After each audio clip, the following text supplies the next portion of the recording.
ఆంధ్రప్రదేశ్ రాష్ట్రంలో గత ప్రభుత్వం చేసిన అప్పులకు కూటమి ప్రభుత్వం వడ్డీలు కట్టుకుంటూ రాష్ట్ర పాలన సాగిస్తుందని, యువగలం ఇచ్చిన హామీలను అలాగే ఎన్నికల హామీలను ఒక్కొక్కటిగా నెరవేర్చుకుంటూ పాలన సాగిస్తున్నామని ఎన్నికల ప్రచారంలో అంగన్వాడీ టీచర్లకు, ఆయాలకు, సూపర్వైజర్లకు, సిడిపిఓల సమస్యలను కూటమి ప్రభుత్వం ఖచ్చితంగా నెరవేరుస్తుందని, కొద్దిగా సమయం పడుతుందని, ఖచ్చితంగా ఇచ్చిన ప్రతి ఒక్క హామీని నెరవేరుస్తామని తెలిపారు. కూటమి ప్రభుత్వం ఏర్పడ్డాక 2 దఫాలుగా జీతాలు కూడా పెంచామని, రాష్ట్ర ఆర్థిక పరిస్థితులను గ్రహించి కూటమి ప్రభుత్వానికి కొద్దిగా సమయం ఇస్తే ఇచ్చిన ప్రతి ఒక్క హామీని ఖచ్చితంగా నెరవేరుస్తామని తెలిపారు. గతంలో లేని విధంగా ఈసారి మనకు 2 సార్లు కూడా వాళ్ళ వేతనాలు పెంచడం కూడా జరిగింది.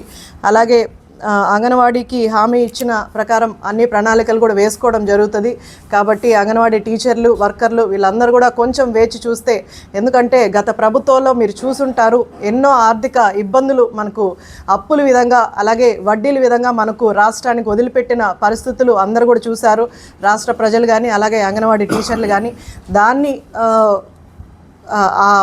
ఏవైతే అప్పులు ఉన్నాయో అవన్నీ కూడా అధిగమించి ఈరోజు మనం సంక్షేమ పథకాలు కానీ లేదా అభివృద్ధి పనుల వైపు మనం రాష్ట్రాన్ని ముందుకు తీసుకెళ్తున్నారు మన ముఖ్యమంత్రి శ్రీ నారా చంద్రబాబు నాయుడు గారు.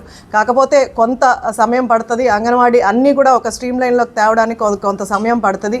కాబట్టి అంగన్వాడీ టీచర్లు, హెల్పర్లు అందరికి కూడా ఒక మా విజ్ఞప్తి, ముఖ్యంగా మా నియోజకవర్గం తరపున ఉన్న ఈ సిడిపిఓలకి బిల్డింగ్స్ ఏవైతే అంగన్వాడీ అందరు కూడా మీటింగ్స్ పెట్టుకోవడానికి బిల్డింగ్స్ కూడా మనం గతంలో ఆపేస్తే దాన్ని కూడా ఇప్పుడు డెవలప్ చేయడం జరిగింది.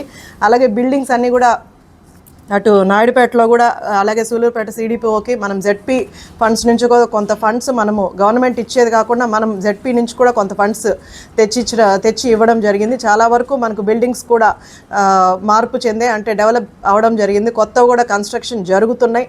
సో మీరందరూ కూడా చంద్రబాబు నాయుడు గారు ఎప్పుడు ప్రజలకి న్యాయం చేయడానికి లేదా మంచి చేయడానికే చూస్తుంటారు. ఒక మంచి నాయకుడు మనకు ముఖ్యమంత్రిగా రాష్ట్రంలో ఉన్నారు.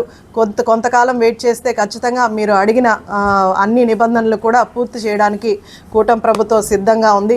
కాబట్టి నా వైపు నుంచి మన నియోజకవర్గ అంగన్వాడీ టీచర్లకి, హెల్పర్లందరికీ కూడా ఈ విజ్ఞప్తిని తీసుకొని కొద్ది రోజులు వేచి చూడవలసి